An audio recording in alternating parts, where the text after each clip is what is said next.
afternoon, everyone, and welcome to today's webinar, Beyond the IPO, Financing Alternatives for Public Companies in a Tough Market.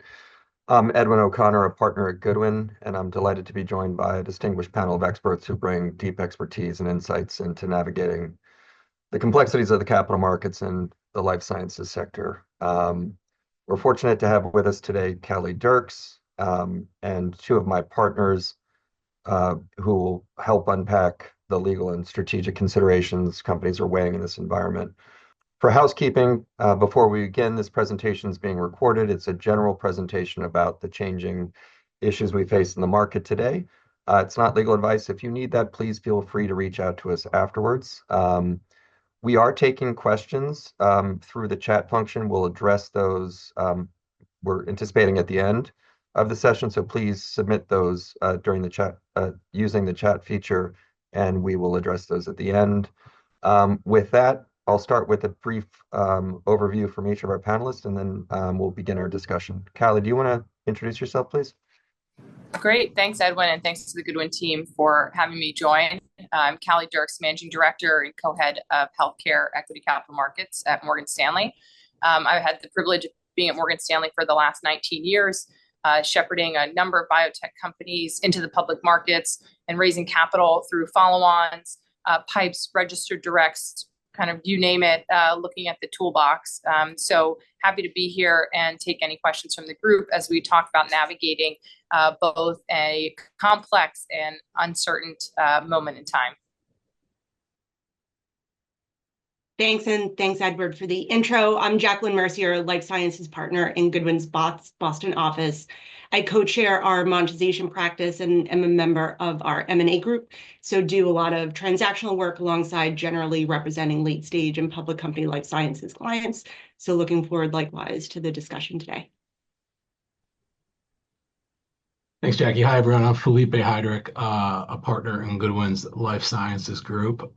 For all of the past 2 weeks, I just recently joined Goodwin. I spent the past 7 years of my career in-house at Moderna and Johnson & Johnson, and happy to be speaking with all of you today. Well, thank you. Callie, in terms of just baseline, can you give us a description of where we are today in the capital markets? I know it's evolving, on a daily basis, so it's hard to give a snapshot, but maybe an overview just to level set for purposes of the conversation, kind of your view of what it looks like today for life sciences companies. Yeah, Edwin, you're right. Every day is different. Every week is different. There's a lot of headline risk out there, especially within biotech. But maybe to start at a high level, we've had about $5 billion raised to date this year in biotech equity issuance. That is below historical levels, given all the volatility and uncertainty that we have, whether it be the FDA, tariffs, interest rates, and the like. That being said, we're in kind of year 3, 4 of what's been a rationalization of the public biotech landscape. If you look at companies, call it over $500 million in market cap in 2021, there were north of 300 of them. Now, as we sit here, there's probably 175. And so there's been a huge realization, a rationalization over the last couple of years that's continuing. All of that being said, there are a lot of tailwinds for the industry, whether it be the LOEs that are coming from large pharma, or it's meaningful catalysts that are on the horizon from late-stage clinical biotech companies, as well as just the fact that innovation is continuing to occur at a rapid pace. All of that coming together does make it difficult, I think, for biotech at the moment. But we are, I think, at a place in time where people are quite underexposed to the sector. There's been a lot of outflows. And as I see it, this is a coil that's pretty tightly wound. And if we get some clarity on the macro, you could start to see things come back, albeit slowly. As I look outside of biotech, in healthcare and other sectors, it's active. May has gotten a lot more activity, whether it's in follow-ons, it's in sponsor sales. You're starting to see the emergence of IPOs, as well as blocks and the like. And so I want to focus here on biotech in particular, given it's our niche, but outside of biotech and even broader within healthcare and other sectors, we are starting to see some issuance emerge over the last week or so. Starting on the financing part that you mentioned, 5 billion raised to date this year, um, that is down from, I know we've been in a bit of a period of underactivity in the capital markets, both private and public. But, and we will be talking about strategic transactions during this today. But as you think about the capital markets and the financing tools available to companies today, um, what are the most attractive options to the extent there are options? I mean, you mentioned catalyst and innovation.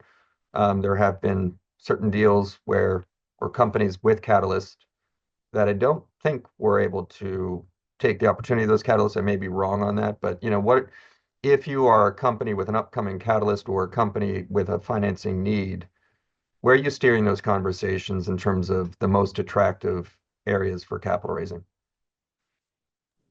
Yeah, I'm happy to start. You're right in terms of the focus on catalyst-driven financings. It's a market that will give money for milestones, right? You're not seeing a lot of opportunistic type raises, and these clinical catalysts are, top line data, like real clinical data, meaningful number of patients, right? So there's a high bar in terms of what is financeable in the market. But to your point, what are the tactics and how would I steer people? There is definitely a focus on certainty of execution, on confidentiality, of also preparing the market through your IR efforts for what good looks like.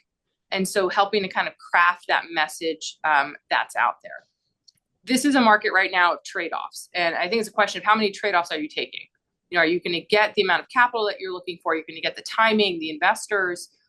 I would say right now you have to focus on raising as little as you can in certain products and thinking about scenarios A, B, C, and D. There isn't going to be necessarily, I think, a silver bullet in one product to really capitalize your company well. So companies that we're working with are thinking about equity, they're thinking about venture debt, they're thinking about BD, they're thinking about royalties.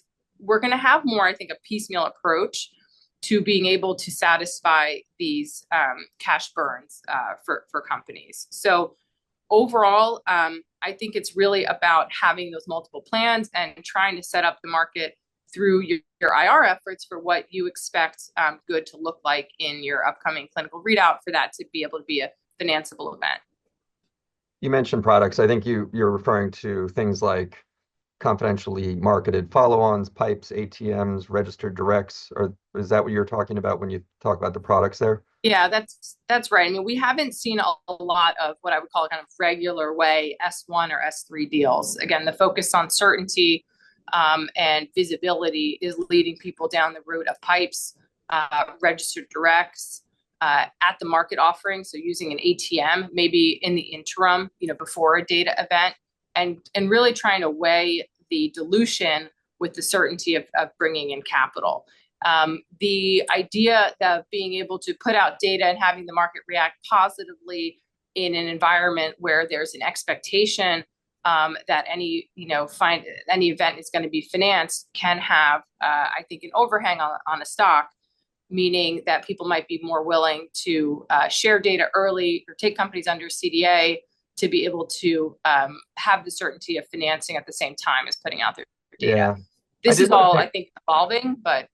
Yeah, I did want to pick up on that confidentiality, taking investors under NDA. So, normally a confidentially marketed follow-on offering, there's a brief window of bringing investors over the wall.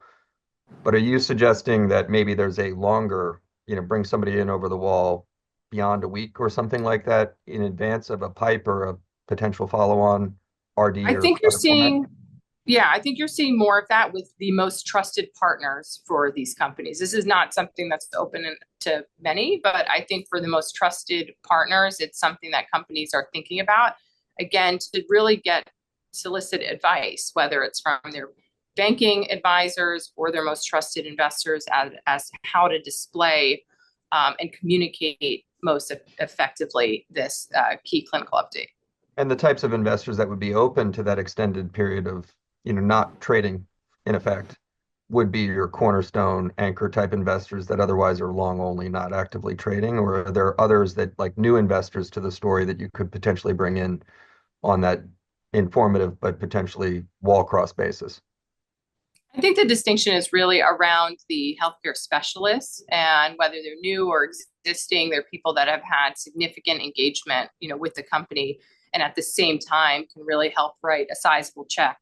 Um, the market right now doesn't have any kind of FOMO. It's hard to create scarcity.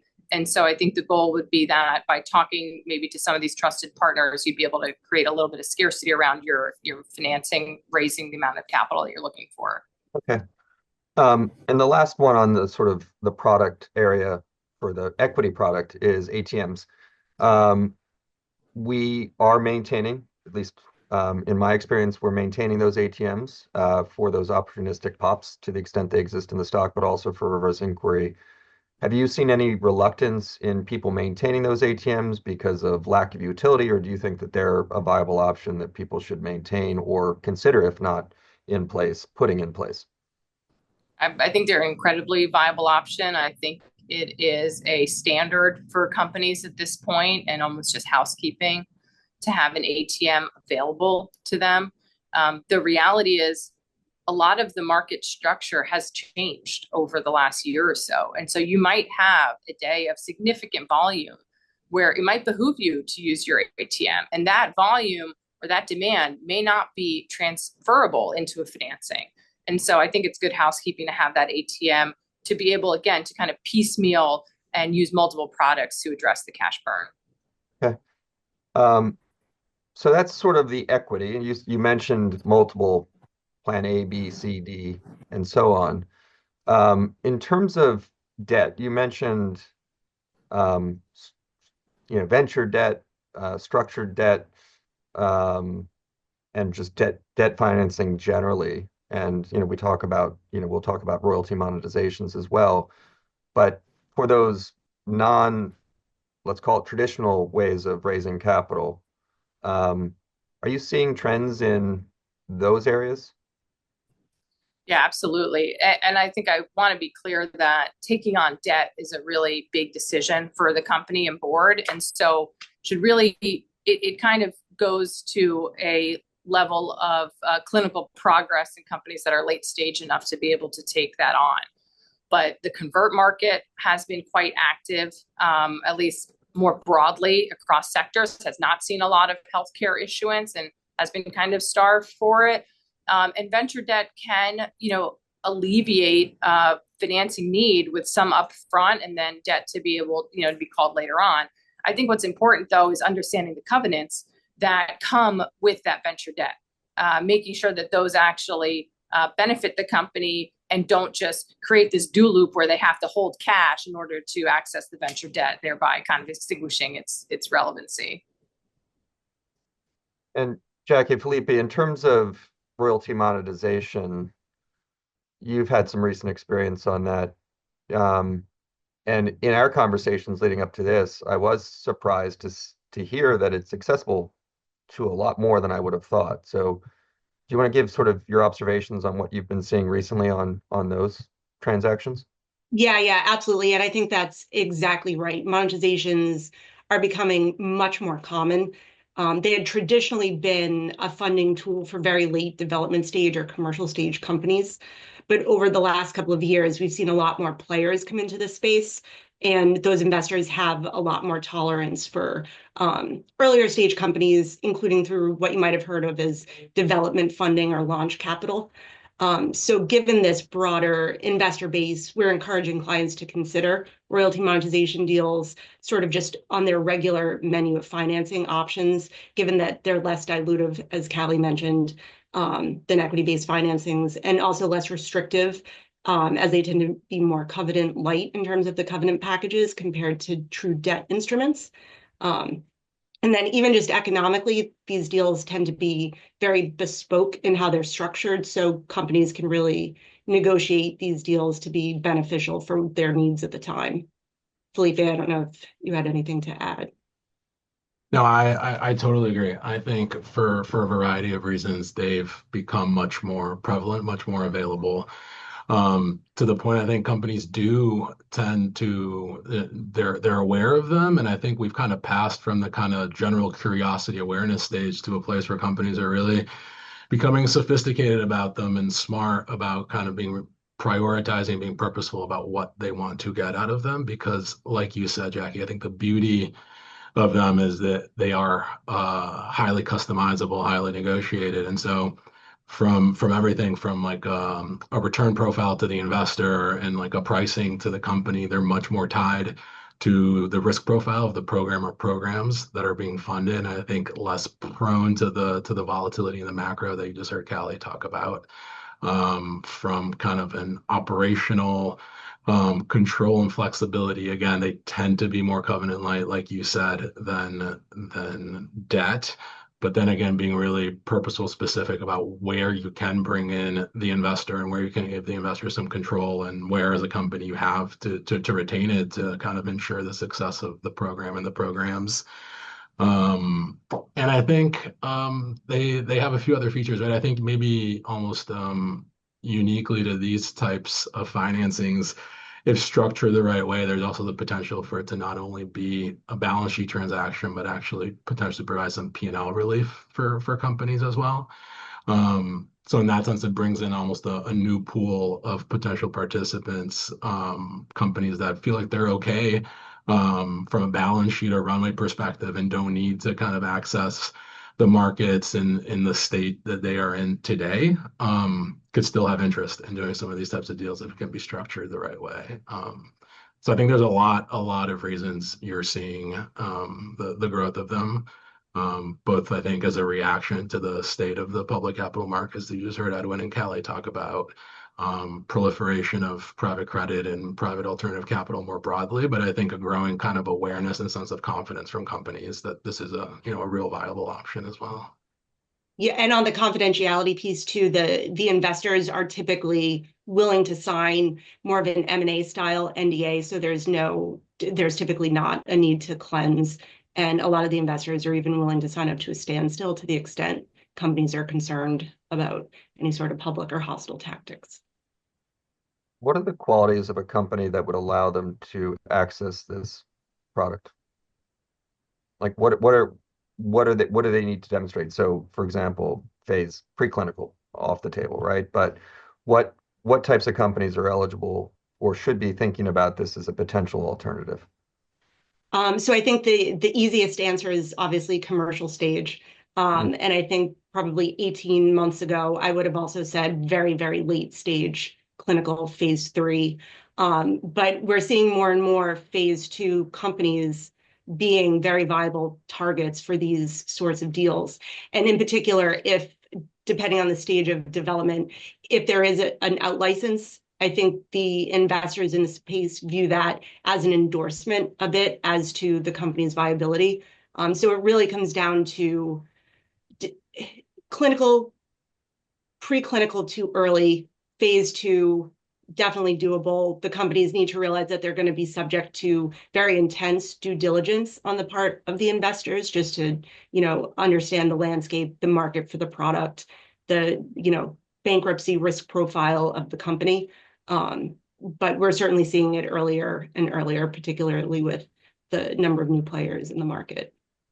And from idea to execution, timelines roughly, given that diligence process and the like? These deals can be done pretty quickly. Diligence tends to be the long pole. The negotiation of the definitive agreement can be done in, 2 to 4 weeks typically. But I would say from starting a process until signing up, it's probably 3 months if you're going to do a broad outreach. Yeah. Felipe, does that align with? Yeah, I was going to say 2 to 4 months from I think start of the process to getting a deal closed. So I think that's exactly that's been my experience.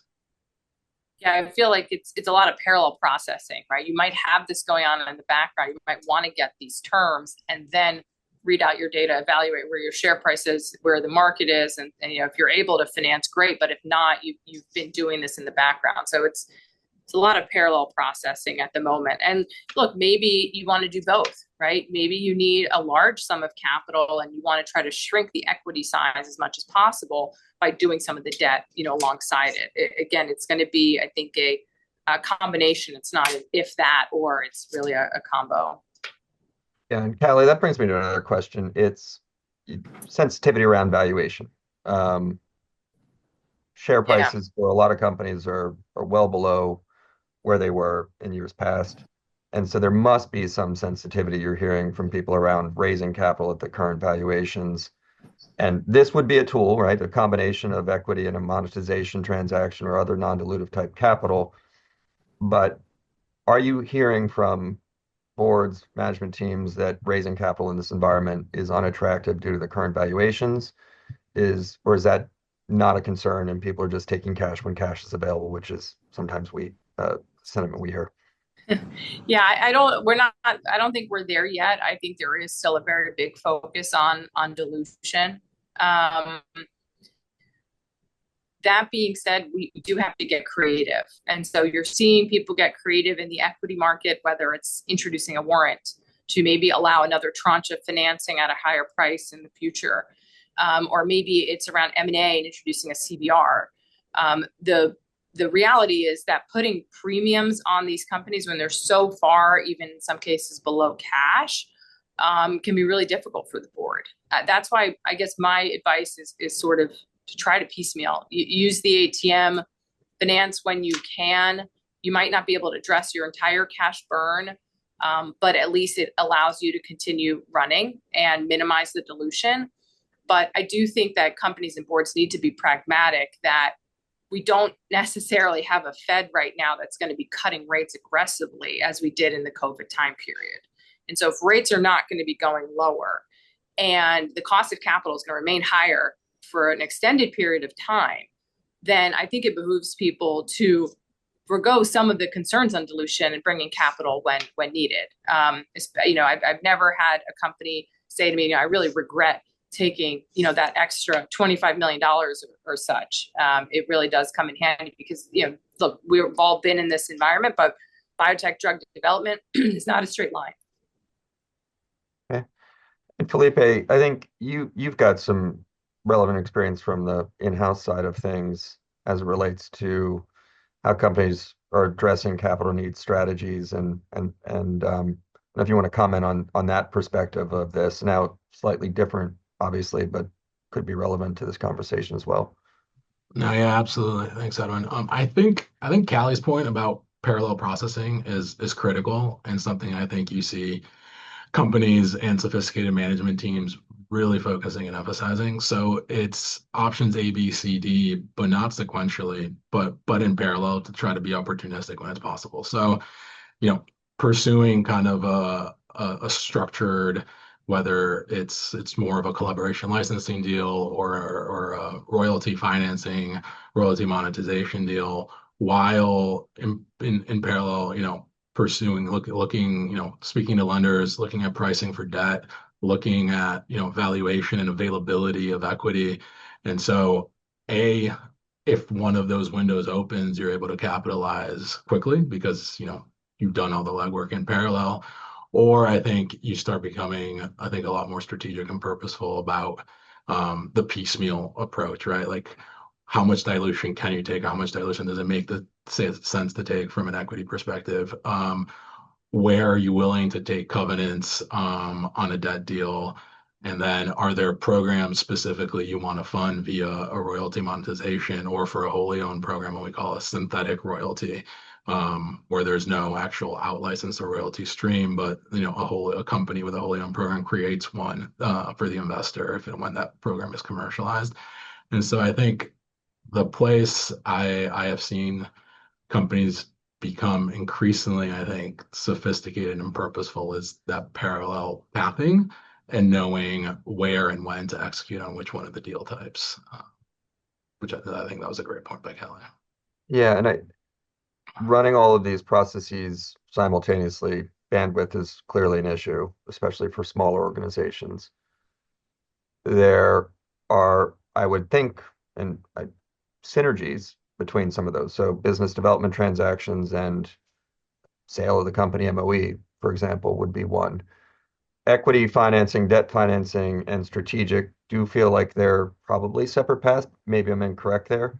I suppose a financing from a strategic could lead into a more broad conversation. But when we're thinking about all of these options, and you're advising clients on or companies on how to execute in a way that preserves bandwidth and focus on those that are needed. Is there a way that, I don't know, Felipe, that you were thinking about it when you were in-house, or Callie, when you advise clients on how to keep everything going at the same time, but maintaining enough focus so that you're keeping those opportunities viable? Are, are there things that you think, run in clearly parallel paths, for example, and are sort of complementary of each other? Or is this something where you kind of just need to expand the bandwidth that you might not have? Yeah, I'm happy to start. I mean, look, first and foremost, you're doing this after you've already figured out, where can I cut burn, right? So you've already done a pretty extensive internal review of what burn looks like. My advice is to really, frankly, lean on some of your advisors as you do this, whether it's your banking partner, it's your law firm, it's your IR firm, to help you kind of keep that cadence up. I would also recommend having a banking partner that can kind of see across the different products to help you compare and synthesize versus siloing every product. But I, lean externally to some of your key advisors to kind of help with that, because the reality is, at the end of the day, these companies do have to focus on execution. And so we wouldn't want, all of that time siphoned off when there's advisors there to be helpful. Yeah, I agree. I think my first answer was lean on your advisors. I think that's really important to preserve management's ability to continue executing against business. And then I think within, from a more of an operational blocking and tackling perspective, I think having a kind of central unified corporate development, business development group that is kind of core and leading the streams across to be able to take advantages of learnings and sequencing things the right way. And I think the other thing we've learned a lot from is kind of especially for the royalty monetizations or collaborations or M&A context, the more strategic transaction, is trying to preserve the due diligence team as long as possible, kind of, because that's the team that is really kind of operating the assets and the programs and the business day to day. And so try to advance kind of pricing discussions and process discussions as much as possible until you have some level of confidence or comfort that one of these will play out before you make your management and scientific operational teams available to investors for due diligence, kind of preserve their bandwidth until there's a pretty good POS on one of these outcomes is the other thing we've seen work well. And I think it can do little things along the margin too, just maintain a data room, keep it up to date with some regularity. I think the due diligence, the legal confirmatory due diligence that's going to need to be done for these deals probably has 60% overlap at least. So if you're maintaining one of those, particularly if you have an ATM, the exercise is quite simple. Yeah, I mean, you could maintain two databases, for example, one sort of more public oriented and then one with confidential information, and give access depending upon where you are in the transaction or type of transaction. Callie, you mentioned something about operational efficiency, and we haven't really talked about that so far, but companies should be looking at their cash runway where they could improve operational efficiency and spend. Some of those decisions may involve cutting programs or mothballing programs.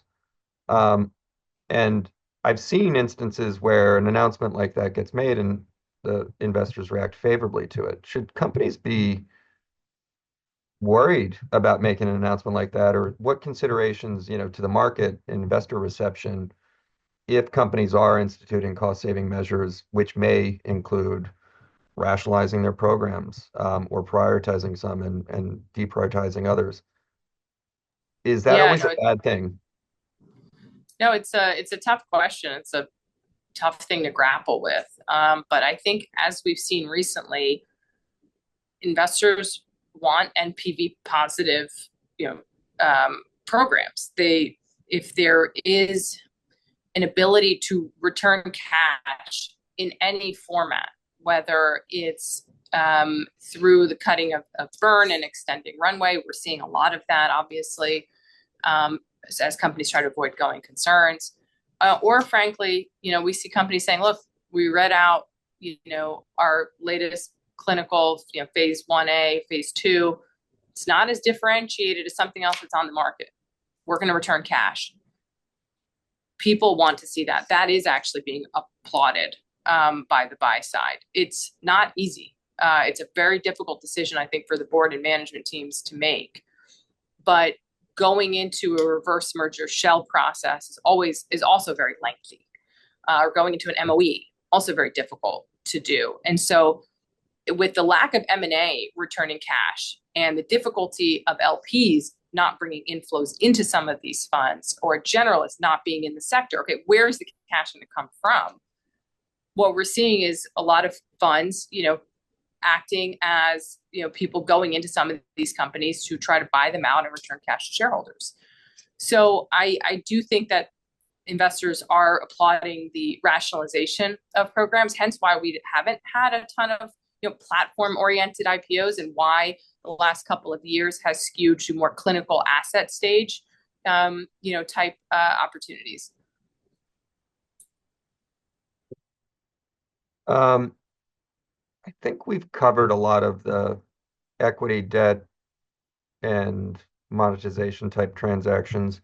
We haven't totally talked about partnership licensing transactions, or other non-dilutive, and how that may play into the financing strategies. I mean, that's always been part of the playbook, and it's always, in my experience, been something companies are exploring.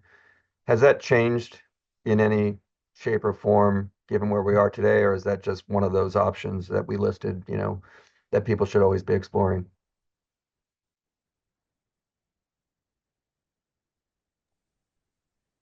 I haven't seen it change too much, Edwin, in recent times. I think it's always an option that companies are exploring and have on the table.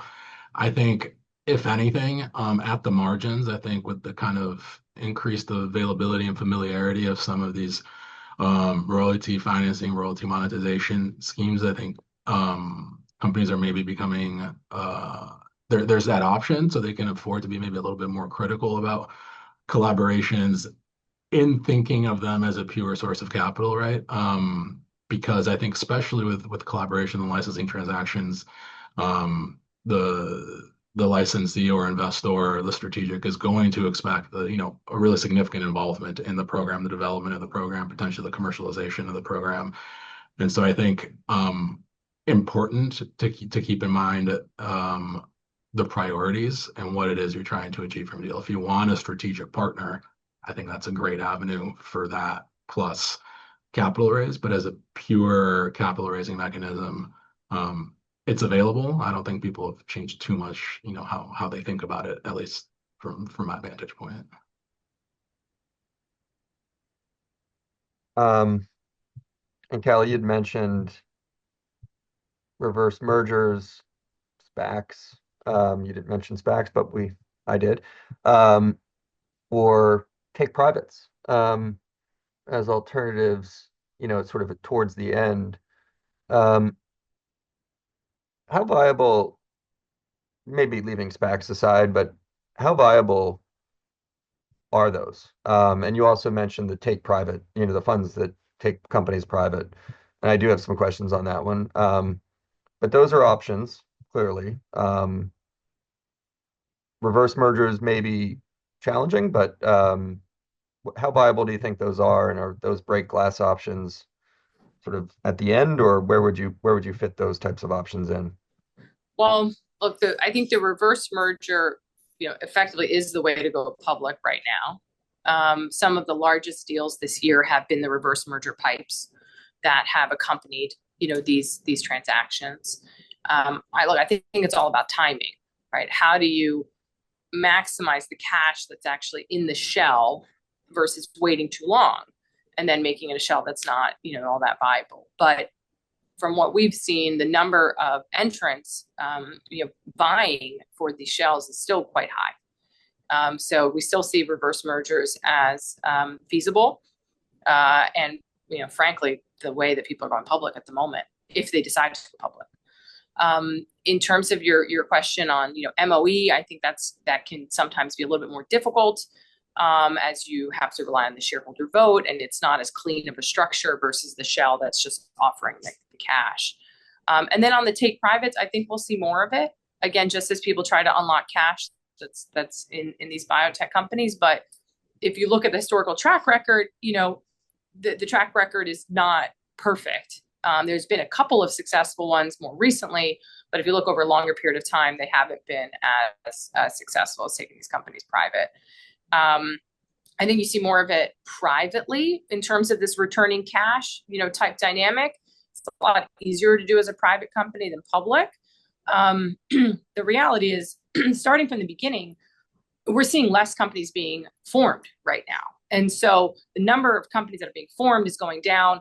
Those that are going to go public are going to go public later. And so I'm hopeful in the strengthening of the overall sector by some of the constraints that are starting to be applied in an interest rate environment. Again, that's going to be, somewhat higher for longer than what we saw during the pandemic. And I predict for a lot of these reasons that we're going to see an uptick in regular way public M&A with strategics, just because, debt is so expensive. A lot of the take privates aren't going to be just an equity check. There'll need to be a debt check involved there too. And if there are all these licensing discussions happening with big pharma that has balance sheet runway and cash to spend, knowing that valuations are down and debt is expensive, I think we could start to see a lot more strategic M&A.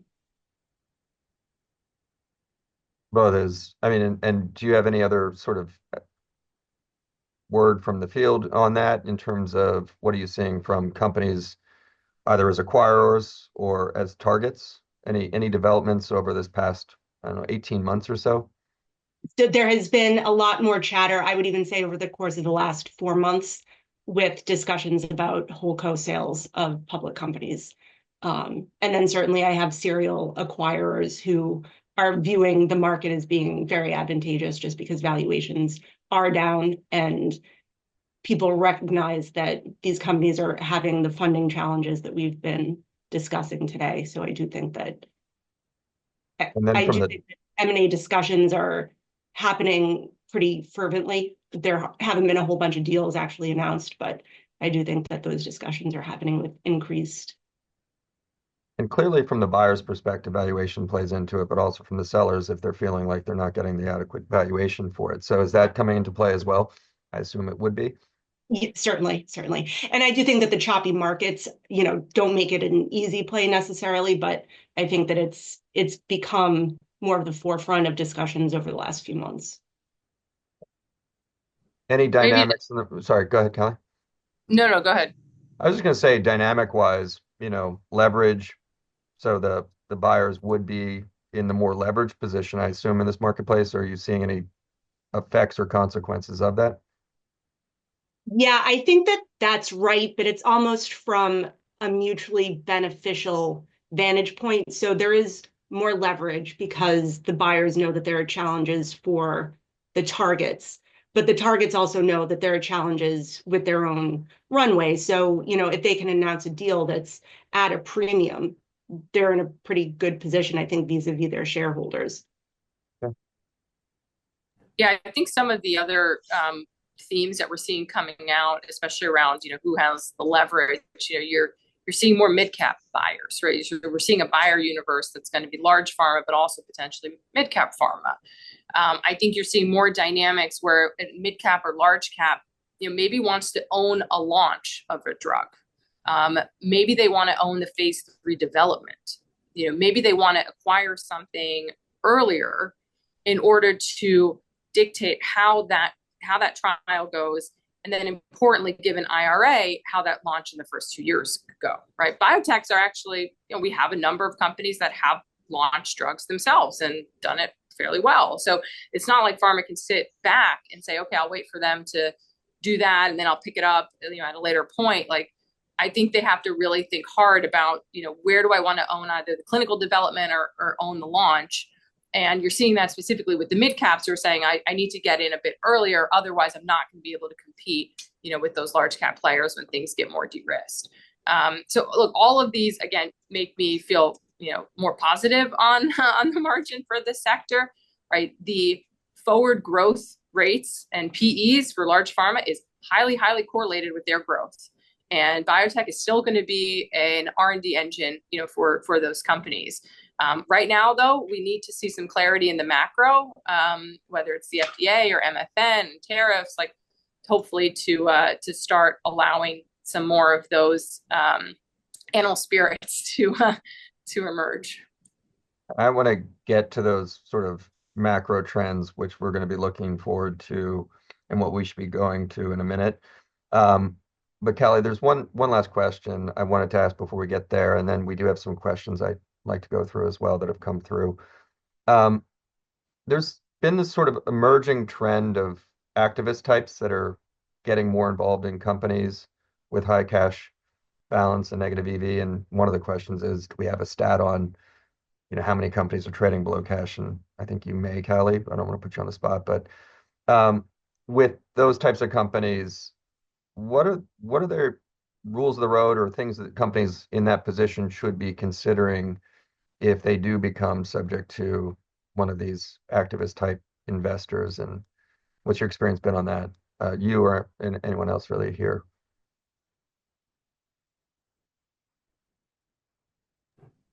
I'll start. I think that preparation is key. So, having tracking, settlement tracking, with NASDAQ or with others to understand if someone's trying to, file a position or growing a position is really important. And, having some of that readiness with the board.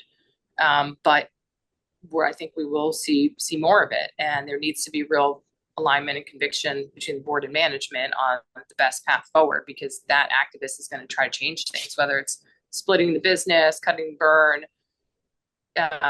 So again, I think focus on alignment with the business plan is critical, and trying to track it so that you're not reacting, at the last minute when emotions are quite high. Yeah. In terms of your stat, though, if we look at right now the public biotech landscape, 2/3 of public biotechs have an ag value under $500 million. So 2/3 are sub $500 million. And within that, 20% of that group are trading below cash. It was actually a pretty high number. The other 1/3 of public biotechs are above $500 million. So we've got 2/3 below $500 million, 1/3 above. And within that above $500 million, majority of that group is in the $1 to $5 billion market cap range. So I think that kind of also maps to, maybe where investors are spending a lot of time, given there's liquidity, it's late stage, maybe there's strategic value. But they're, 2/3 are still sub $500 million right now. Okay. Jackie, Felipe, anything on the activists that you've been seeing? Look, I think I do agree. Tabletop exercises, aligning the advisors who you would call in the event that you get a call, knowing, because these things do happen very quickly to the extent that they happen, monitoring the 13Ds, those types of things are all good preparatory work, but it's hard to know what you're dealing with until you're dealing with it. It's my experience. But having that call sheet ready, knowing who to call, and even within the organization, what the first response is, would be all things that I've seen done and are very helpful preparation type things. But anything else on that situation? Yeah, no, I think that's right. It's a tough situation because you can't do anything to prevent it. So you just have to be educated, aware, and ready to respond. And I think you're right. I think, it's great when you sort of have the drill sheet of who you call, who has what role, what's the PR firm that you're going to use if you have to combat some, nasty letter that was made public. So I think it's sensitizing the board and management to the potential that this could happen and having a very quick and speedy response plan. Yeah, I have nothing to add. I think that's right. I think tracking and trying to anticipate as much as possible, and then doing all those preparatory steps that all of you have talked through are kind of the necessary pieces, and I think everyone should be doing that. But it's obviously all insufficient until you know exactly what it is that you're faced with. Okay. So more generally, I have two last questions, and we'll go through and see if we can address any of these questions that have come in. This wall of worry, and what what to make of it, if anything. And then on a more positive, hopefully positive note, what are the catalysts, either industry specific or non-industry specific, that we're kind of looking towards to indicate positive momentum or change from the current position? Um, what are the things that Callie, you're tracking that might change things? So look, I think we're tracking clinical outcomes. You've got to have an environment where you're seeing more positive clinical events that then become financeable and make people feel like they can't be short the sector. I think right now, because of underperformance, it's been a lot easier to just say, I'm not going to invest, in biotech if I don't have to. I'm not a healthcare dedicated investor. So clinical catalyst is definitely something that we're very focused on and track on a quarterly basis. Clarity at the FDA, I think that's another big piece of it. We're seeing also, MFN yesterday. I'll be honest, Sunday night, I thought we were walking into an XBI down meaningful, but we didn't, right? There wasn't really a lot of teeth to it. And frankly, I think the market was more focused on tariffs and what that meant for the broader macro than just the specific, MFN. And again, tariffs and rates. So it all is intertwined. I think, like, as I mentioned, other sectors are starting to pick back up. I think biotech is probably going to be one of the last remaining groups, given its high beta, its high risk to emerge from it. So I'm going to scan the questions we've received. We've got a couple of minutes left here. So Jackie, I think this one may be for you or Felipe. Do monetization transactions or debt transactions have any regulatory considerations such as HSR or CFIUS? We have our team review them just because structure matters, but for the most part, they're generally structured so that we can find an exception to those regulatory hurdles. I think we've addressed this one in a shape. So many companies trading around 100 million market cap, difficult to maintain life as a public company. How prominent is this discussion relative to the take private or sale transaction? I mean, for me, I would think that one is all driven by cash runway to next financing catalyst or financing opportunity. If you can maintain your public company compliance, which is largely audit and legal, and you can manage that burn, and then if you're public or not public, you've got the burn associated with clinical development. So I think that evaluation of your cash runway relative to financing options, which we've discussed may not be the guarantee they were on positive catalyst. I think that's how most companies, an $100 million market cap doesn't seem to be a limitation. It's really all about how much cash you have to fund the legal compliance and accounting for being a public company. That would be my take on it. I don't know if others have any thoughts on that one. Yeah, no, I think that's right. And what's so challenging for companies of that size and in that dynamic is that you can't just turn the public company lights off. Like, you can't, absent a take private, it's really hard to go private either through a management buyout or otherwise, it's a tough predicament. You can't just, decide one day that being a public company is too expensive and take yourself.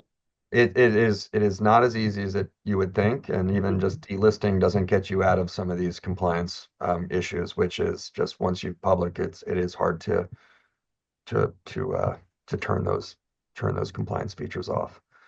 I think we addressed this, but there was a question. Can you comment on strategic collaborations and licensing deals with or without equity with addressed large, mid-size? We did talk about as mid-size pharma is becoming a more prevalent part of the conversation here. I don't know in terms of execution, mid-size from large. Obviously, large would have more of a track record and predictability and sort of execution certainty. I don't know if there's anything to comment around have mid-size, when mid-size comes into the play picture, are there any concerns around execution or certainty of execution as a result of maybe not a deep of a track record for those types of companies?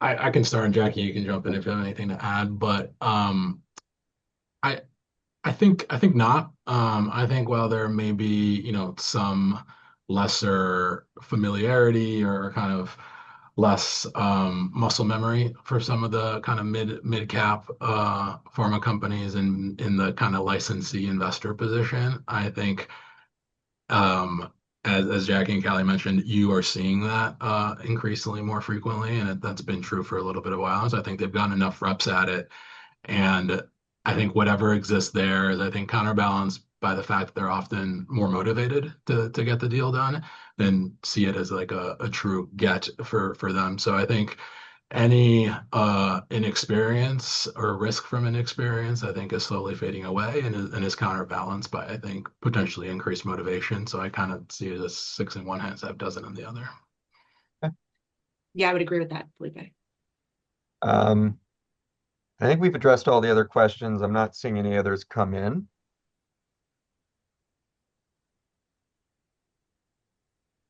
Nope, that's all. We just got it. So really, Callie, Jackie, Felipe, thank you for your time here today. This has been a really good conversation from my perspective. I clearly learned a lot. Hope others did on the call as well. And as I said, reach out to us if you'd like to learn more about any of these topics. Callie, I'm sure that goes for you as well. Um, but we are running a series of these, so we will be sending out additional invites for other topics in the future. And we would appreciate the feedback so that we could improve these topics, make them more topical as we go along. But thank you all for your time, and look forward to the next one.